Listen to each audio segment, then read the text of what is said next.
மீனாட்சி சுந்தரம் புத்தம் புதிய நெடுந்தொடர் நமது கலைஞர் தொலைக்காட்சியில் காண தவறாதீர்கள்.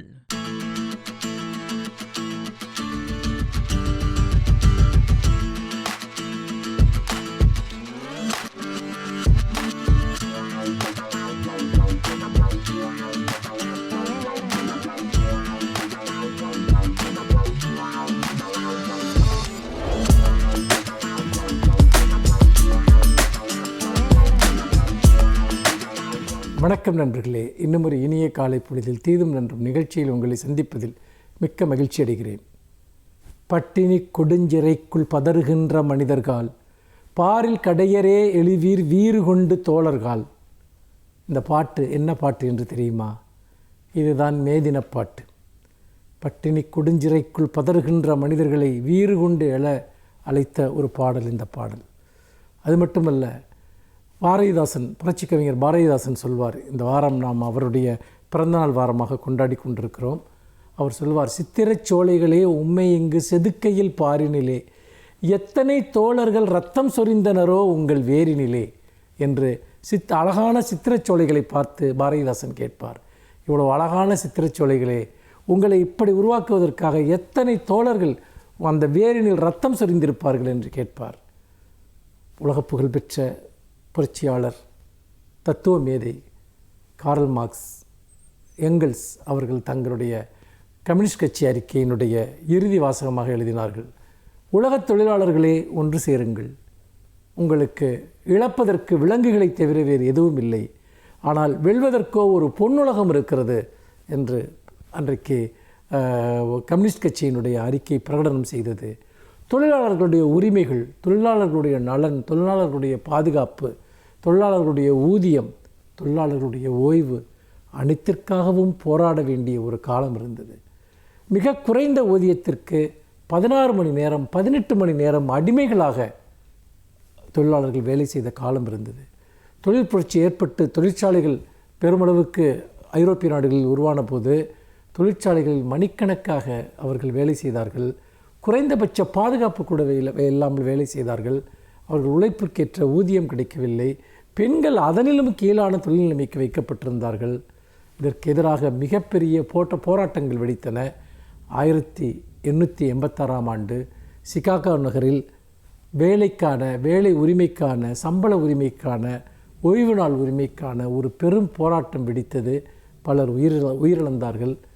1889ஆம் ஆண்டில் சர்வதேச தொழிலாளர் காங்கிரஸ் இந்த நாளை, மே தினத்தை உலக தொழிலாளர் தினமாக, அதிலும் முக்கியமாக உழைக்கும் தொழிலாளர் தினமாக இந்த தினத்தை அவர்கள் அறிவித்தார்கள். அதற்கு பிறகு இந்த தினம் ஏற்படுத்திய ஒரு உத்வேகம், அதன் அடிப்படையில் உலகம் முழுக்க ஏராளமான போராட்டங்கள் நடந்தன. தொழிற்சாலைகளில் தங்களுடைய உரிமைகளுக்காக, தொழில் பாதுகாப்பிற்காக எண்ணற்ற போராட்டங்கள் ஆலைகளிலும் தொழிற்சாலைகளிலும் வயல்வெளிகளிலும் நடந்தன. ஏன் மிகப்பெரிய புரட்சிகள் நடைபெற்றன. ரஷ்யாவில் மிகப்பெரிய புரட்சி நடந்தது, ஐரோப்பாவில் பல நாடுகளில் நடந்தது, சீனாவில் நடந்தது, அமெரிக்க கண்டமான கியூபாவில் நடந்தது. உலகமே புரட்சி அலைகளால் குலுங்கியது. அதற்கு முதுகெலும்பாக இருந்தவர்கள், பின்புலமாக இருந்தவர்கள் தொழிலாளர்கள். அப்படிப்பட்ட தொழிலாளர்களுடைய உரிமைக்காக குரல் கொடுக்கிற ஒரு தினம்தான் இந்த மே 1ஆம் தேதி. பழைய கொடூரமான சட்டமுறைகள் ஒழிக்கப்பட்டு விட்டாலும் கூட, சட்ட ரீதியாக தொழிலாளர்களுடைய பல உரிமைகள் பாதுகாக்கப்பட்டாலும் கூட, இன்றைக்கு முதலாளித்துவ வளர்ச்சியின் காரணமாக, உலகமயமாதல் காரணமாக தொழிலாளர் நலச்சட்டங்கள் திருத்தி எழுதப்படுகின்றன, மாற்றி எழுதப்படுகின்றன, புதிய அடிமை முறைகள் உருவாக்கப்பட்டிருக்கின்றன.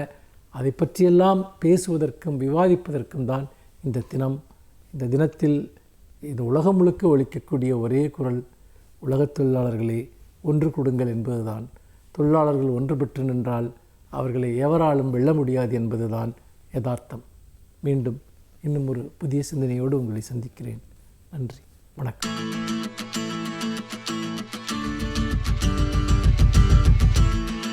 அனைவருக்கும் என் அன்பு வணக்கம். வணக்கம் என்று சொல்லுவது இப்போது அது ஒரு இயல்பான சொல். ஒரு கட்டத்தில் வணக்கம் என்கிற சொல்லே புரட்சிகரமான சொல்லாக கருதப்பட்டது. வணக்கம் என்கிற சொல்லில் என்ன புரட்சி இருக்கிறது என்று கருதலாம். அப்போதெல்லாம் நான் சொல்லுவது ஒரு 50-60 ஆண்டுகளுக்கு முன்னால் வணக்கம் என்று யாரும் சொல்வதில்லை, நமஸ்காரம் என்பதாகத்தான் அன்றைக்கு இயல்பான ஒரு மொழி இருந்தது.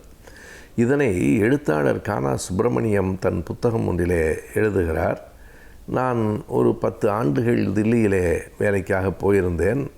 போன பிறகு இங்கே வந்தேன். அவர் சொல்லுவது 1950களில் வந்த அந்த நேரத்தில் பார்த்தால் மிக பலர் பழைய நமஸ்காரத்தை விட்டுவிட்டு வணக்கம் என்று சொல்லுகிறார்கள் என்று வியப்பாக எழுதியிருந்தார். அந்த மாற்றம் 50களிலே வருகிறது. இதில் என்ன நமஸ்காரம் சொன்னால் என்ன, வணக்கம் சொன்னால் என்ன?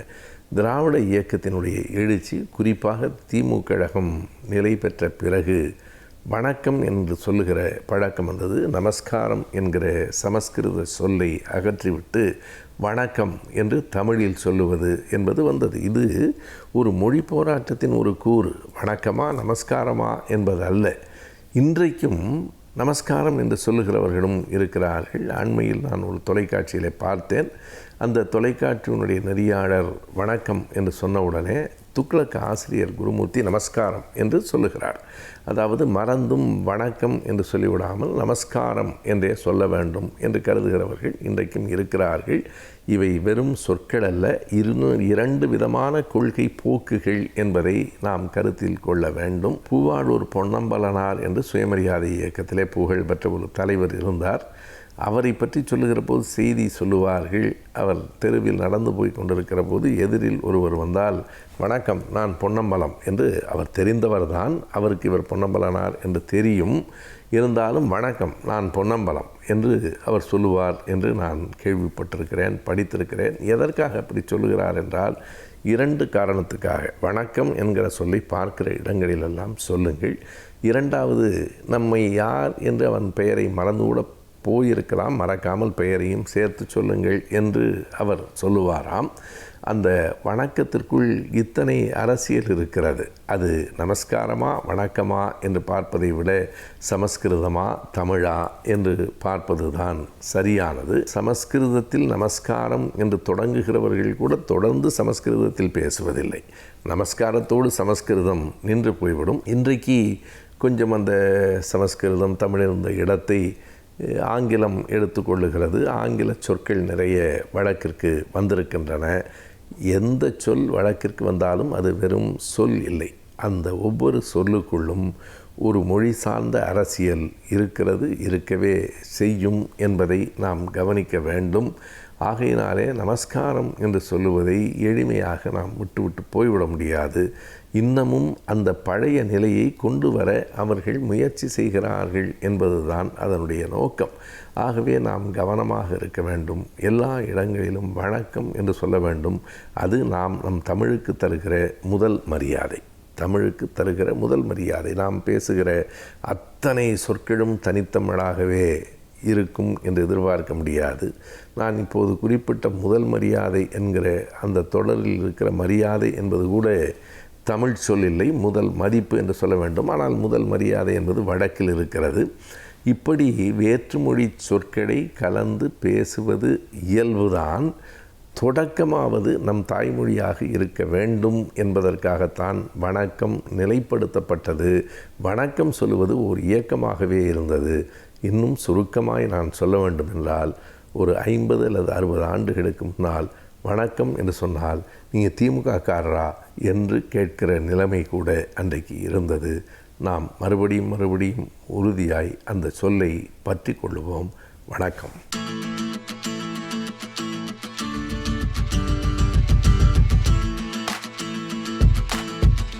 வணக்கம் நண்பர்களே. இன்றைக்கு ஒரு வித்தியாசமான எழுத்தாளர் எழுதிய ஒரு நல்ல புத்தகத்தினுடைய தகவல்கள் பற்றி பார்க்க போகிறோம். டாக்டர் ரிச்சர்ட் கால்சன், இவரை பற்றி நீங்கள் கேள்விப்பட்டிருக்கீங்களா இல்லையான்னு தெரியாது.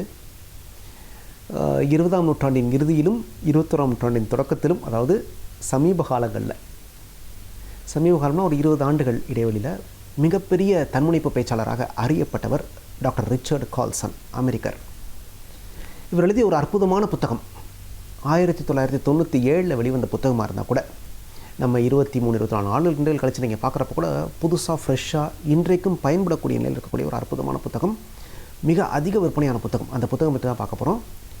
Don't sweat for small stuff. Don't sweat for small stuff அப்படின்னா சின்ன சின்ன விஷயங்களுக்காக ரொம்ப அழுத்துக்காதீங்க அப்படின்றதான் சொல்கிற விஷயம். அப்படின்னா என்னென்னா, உங்களுடைய இலக்கை அடைகிற போது நிறைய மெனக்கெட்டு ஸ்ட்ரெஸ்ஸை வளர்த்துக்கலாம் செய்யாதீங்க, ரிலாக்ஸாக இலக்கை அடைங்க அப்படின்றதான் அந்த புத்தகத்துடைய சாராம்சம். இது மக்களுக்கு நிறைய பிடிச்சி போச்சு இந்த புத்தகம். அதனால் 135 நாடுகளில் அந்த புக்கு விற்றுட்ருக்கு. 31 மொழிகளில் மொழிபெயர்க்கப்பட்டிருக்கு.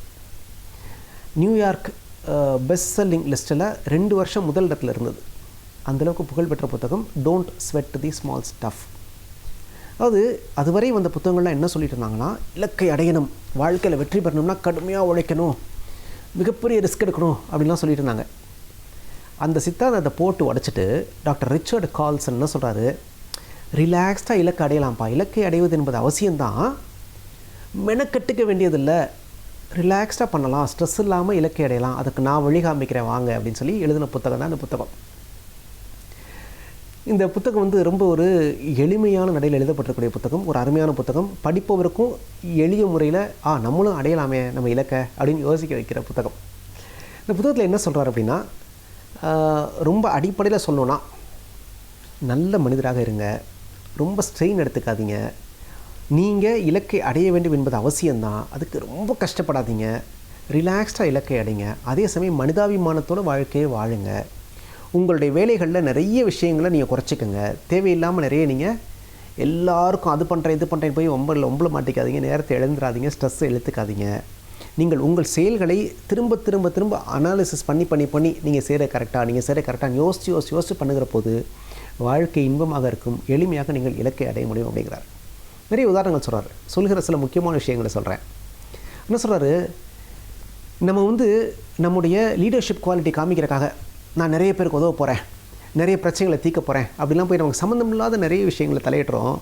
நமக்கு சம்மந்தமே இல்லாத அரசியலை பற்றி நிறைய நேரம் பேசுகிறோம், திரைப்படங்களை பற்றி நிறைய நேரம் பேசிகிட்டு இருக்கோம், நிறைய கட்ட பஞ்சாயத்து பண்ணுறோம், நிறைய பேர் நான் உதவ போகிறேன் பேர் வழின்னு போய் அவங்க பிரச்சனையில் மூக்க நுழைக்கிறோம், அவங்க அனுமதி இல்லாமல் அவங்க பிரச்சனையை தீர்க்கிறேன்னு சொல்லி அவங்களை உதவ போகிறோம். இதெல்லாம் தேவையில்லாத பிரச்சனைகளை உங்களுக்கு இழுத்து போடும், உங்களுடைய வாழ்க்கையை நிம்மதியை குறைத்து விடும். அதுக்காக பிறருக்கு உதவவே கூடாது, பிறருடைய பிரச்சனையை நீங்கள் தீர்க்கவே கூடாதுன்னா சொல்ல வரல. யாராவது உங்களை தேடி வந்தாங்கன்னா அவங்களுக்கு மட்டும் சின்ன சின்ன உதவிகளை பண்ணுங்கள். ஏன்னா அவங்களுக்கு உதவ வேண்டும் என்பது உங்களுடைய வாழ்க்கை நோக்கமாக இருக்க முடியாது. உங்கள் வாழ்க்கையில் ஒரு இலக்கு இருக்குன்னா அந்த இலக்கை அடையிறது தான் உங்கள் நோக்கமாக இருக்க முடியும். ஆக அந்த இலக்கு என்ன, அது சார்ந்து நீங்கள் பயணிக்கலாம். பயணிக்கிறப்ப ரொம்ப வேகம்லாம் தேவையில்லை, நிதானமாக ரிலாக்ஸ்டாக அந்த இலக்கை சென்றடைகிற பயணமும் இனிமையாக இருக்க வேண்டும். இலக்கை அடைஞ்ச பிறகு தான் சந்தோஷமாக இருப்பேன் நீங்கள் இருக்க வேண்டிய அவசியம் இல்லை. இலக்கை நோக்கி பயணிக்கிற பயணமும் மகிழ்ச்சியானதாக இருக்க வேண்டும், ரிலாக்ஸ்டாக பண்ணுங்கள் அப்படிங்கிறார்.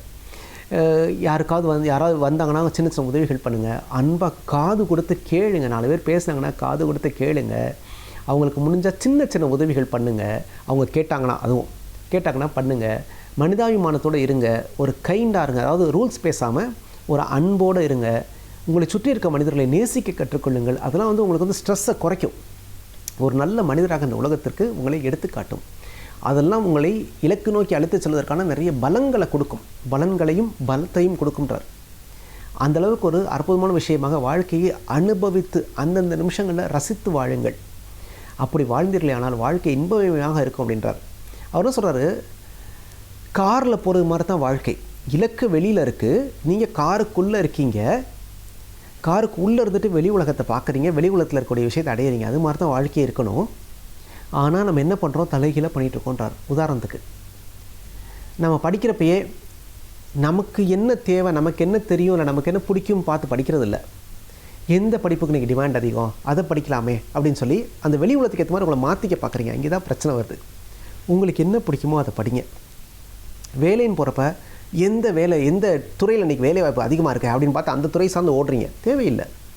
உங்களுக்கு என்ன வேலை செய்ய பிடிக்குமோ அந்த வேலையை பாருங்கள். கார் வாங்குறப்ப என்ன கார் இன்றைக்கி டாப்பில் இருக்குது அதை நான் வாங்க போகிறேன் அப்படின்றீங்க, தேவையில்லை. உங்களுக்கு என்ன கார் பிடிக்கும், உங்களுக்கு தேவை என்ன, காரில் போகணுமா, எவ்வளோ வேகத்தில் போகணும், அதுக்கான சின்ன கார் இருந்தால் கூட போகிறோம், அதை வாங்கிக்கோங்க. ஆக உலகத்தில் என்ன நடக்குது, இது என்ன பெருசு, அதை நான் வாங்குவேன், இதை நான் வாங்குவேன், வெளியிலேருந்து யோசிக்காதீங்க, உங்கள் உள்ளேருந்து யோசிங்க. உங்களுக்கு என்ன தேவை, இது போருமே, நம்முடைய தேவை, நம்முடைய நோக்கம், நம்முடைய இலக்கை அடைய இது இருந்தால் நல்லா இருக்குமே, இப்படி யோசிச்சிங்கன்னா நிம்மதியாக இருப்பீங்க. இழுத்து போட்டுட்டு மன அழுத்தங்களையும் மன ஸ்ட்ரெஸ்ஸு சொல்கிறோம்ல, மன அழுத்தம், ரத்த அழுத்தம் எல்லாம் வந்து எல்லாத்தையுமே நீங்கள் உருவாக்கிட்டு கஷ்டப்பட மாட்டீங்க.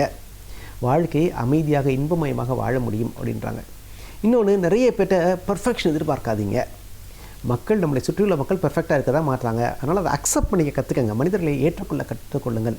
தேவையில்லாமல் நடு ரோட்டில் சண்டை போடாதீங்க, ஆர்கியூ பண்ணாதீங்க. ஒய்ஃபாக இருக்கலாம், பிள்ளைங்களாக இருக்கலாம், நண்பர்களாக இருக்கலாம். ஆர்கியூ பண்ணுறதுல அர்த்தமே இல்லை. சின்ன விஷயத்துக்கு விட்டு கொடுத்து போயிடுங்க. வேணுமா, ரைட், ஓகே பண்ணிப்பா, உனக்கு பிடிக்குதா பண்ணிக்கப்பா. இதில் வந்து நான் வந்து போய் நின்றுலாம் சண்டை போட வேண்டிய அவசியம்லாம் இல்லை. இப்போ ரோட்டில் போகிறீங்க, ஒருத்தன் மோதிட்டான், சரிப்பா அடிபட்டுச்சாப்பா, பார்த்து போப்பா, போயிட்டே இருங்க. ஏன் வண்டியில் எப்படி மோதினா, நான் கரெக்டாக தான் வந்தேன், நீ தெரியாமல் வந்தேன்னு சண்டை போட்டுருந்தீங்கன்னா என்ன ஆகும்? அன்றைக்கி பொழப்பு கெடும். அது தேவையில்லைங்கிறார். விட்டு கொடுத்து போங்க. நான் அன்றைக்கி ஒருத்தர் வீட்டுக்கு போய் பார்த்தேன். பேஸ்ட்டு பின்னாடி இருந்து அவர் பிதுக்கிறாரு, பையன் வந்து நடுவில் பிதுக்கிறான், சண்டை வருது. பேஸ்ட் எப்படி தான் பிதுக்கணுன்றார். எப்படி பிதுக்கினா என்ன, பேஸ்ட்டு தானே, விட்டு கொடுத்து போங்க. சின்ன சின்ன விஷயங்களை விட்டு கொடுத்து போங்க. அதான் சொல்கிறார், don't sweat for small stuff. சின்ன சின்ன விஷயங்களுக்கு சண்டை போடாதீங்க, சின்ன சின்ன விஷயங்களுக்கு வியர்வை சிந்தாதீர்கள். நீங்கள் பெரிய இலக்கிற்காக பிறந்தவர், பெரிய போர்க்களத்தில் போரிடுவதற்காக நீங்கள் பிறந்தவர். அப்படிங்கிறப்ப சின்ன சின்ன சண்டைகளில் உங்களை தொலைத்து விடாதீர்கள்ன்றார். ரொம்ப அருமையான வாசகங்க, எழுதி வச்சுங்க. சின்ன சின்ன சண்டைகளில் உங்களை தொலைத்து விடாதீர்கள், நீங்கள் பெரிய போர்க்களங்களுக்காக பிறந்தவர். அது ரொம்ப முக்கியம். அங்கே சண்டையிடக்கூடிய போர்க்களம் உங்களுக்கு தகுதி இல்லாதாக இருந்துச்சுன்னா விட்டுட்டு போயிடுங்க. சின்ன சின்ன சண்டையெல்லாம் போட்டு, இந்த வீட்டில் வந்து நம்ம டாய்லெட்டில் வந்து ரெஸ்ட் ரூமில் தண்ணி வைக்கல வாளியில் அப்படின்னு தினம் சண்டை நடக்கிற வீடெல்லாம் இருக்குது. அதெல்லாம் தேவையில்லை. வைக்கலையா, வைக்கல, அவ்வளோதான், ஓகே ஃபைன். அப்புறம் என்ன, அடுத்து என்ன? இதில் போய் நம்ம சண்டை போட்டுறக்கூடாது. நான் யார் தெரியுமா அப்படின்னு. செக்ரட்டரி வந்து நோட் எடுத்துகிட்டு வரல அப்படின்னு சொல்லி நான் திட்டிடக்கூடாது. நோட் எடுத்துகிட்டு வரலையாமா, நாளைக்கு நோட் எடுத்துகிட்டு வா, முடிஞ்சு போச்சு. நிறைய விஷயங்களை நீங்கள் அனாலிசிஸ் பண்ணி ரொம்ப பெர்ஃபெக்ஷன் எதிர்பார்க்காமல் போனீங்கன்னா வாழ்க்கை இனிமையாக இருக்கும் அப்படிங்கிறார். அதனால் போகிற போக்கில் வாழ்க்கையை ஏற்றுக்கங்க. ரொம்ப மெனக்கடாதீங்க, கஷ்டப்படாதீங்க, உங்களையும் கஷ்டப்படுத்திக்காதீங்க. சுற்றியுள்ள மனிதர்களை சந்தோஷமாக வைத்துக்கொள்ளுங்கள். அப்படி செய்கிற போது நீங்கள் இலக்கை அடைவதில் வலியே தெரியாது, அழகாக அடைஞ்சிடலாம், கஷ்டமே கிடையாது அப்படின்றார். வாழ்க்கை எவ்வளோ எளிமையாகவும் வாழ முடியுமா அப்படின்றத நீங்கள் இந்த புத்தகத்தை படித்து முடிச்சோன்னு உங்களுக்கு உணர்வீங்க. அவ்வளோ நல்ல கருத்துக்களை நிறைய சொல்லியிருக்காரு.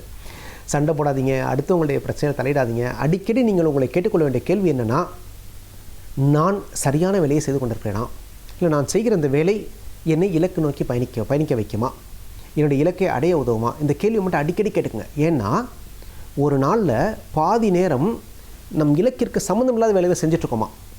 யாரோ ஒருத்தருக்கு உதவுறது, யாரோ ஒருத்தருக்காக ஆர்கியூ பண்ணுறது, பற்றியோ பேசுகிறது, சம்மந்தமே இல்லாமல் எங்கேயோ போய் நின்றுட்டுருக்குது. இதெல்லாம் நிறைய நடக்குதான் எல்லா மனிதர்கள் வாழ்க்கையிலையும். நம்ம திரும்ப திரும்ப கேட்டுக்கொள்ள வேண்டியது, நான் சரியான வேலை செய்துட்ருக்கேனா, என்னுடைய இலக்கை அடைவதற்கு இந்த வேலை உதவுமா, இந்த சின்ன சண்டையை நான் போட்டு தான் ஆகணுமா, இது எனக்கு தேவைதானா, இதை அப்படி மாற்றி பண்ணால் எனக்கு பயனுள்ளதாக இருக்குமே. இந்த மாதிரி அடிக்கடி உங்களுக்குள்ளேயே யோசிங்க. எவ்வளோக்களோ உங்களுக்குள்ளேயே ட்ராவல் பண்ணுறீங்களோ, எவ்வளோக்களோ விட்டு கொடுத்து போகிறீங்களோ, எவ்வளோக்களோ அடுத்தவரை அனுசரித்து கொண்டு போகிறீர்களோ, அவ்வளோக்களவு வாழ்க்கை இனிமையாக இருக்கும், இலக்கையும் நீங்கள் அடைய முடியும். இதுதான் டாக்டர் ரிச்சர்ட் கால்சன் சொல்கிற விஷயம். இந்த ரொம்ப அருமையான புத்தகங்க. வாழ்க்கையில் முடிஞ்சவர்க்கா படித்து பாருங்கள். Don't sweat for small stuff. கீழே ஒரு லைன் போட்டுருக்கார், at life is full of small stuff அப்படின்றார். வாழ்க்கை முழுது மாதிரி சின்ன சின்ன விஷயங்கள் தான் இருக்க போகுது. ஆனால் நம்ம சின்ன விஷயங்களுக்காக வேர்வை இழக்கக்கூடாது. நாம் பெரிய போர்க்களங்களுக்காக பிறந்தவர்கள். அதனால் பெரிய போர்க்களத்தில் மட்டுமே போரிடுவோம், மற்ற எல்லா விஷயத்தையும் விட்டு கொடுத்து போவோம், மனிதர்களை மனிதாபிமானத்தோடு அரவணைத்துக் கொள்வோம் அப்படிங்கிறது அந்த புத்தகத்துடைய ஓன்லைன். இந்த புத்தகத்தை படிங்க. ரொம்ப படித்தா மட்டும் பார்த்தாது, வாழ்க்கையிலையும் அதை செயல்படுத்தி பாருங்கள். வாழ்க்கை இனிமையாக இருக்கும், உங்கள் இலக்கையும் அடைய முடியும், நீங்களும் வெற்றி பெற முடியும். நன்றி, வணக்கம்.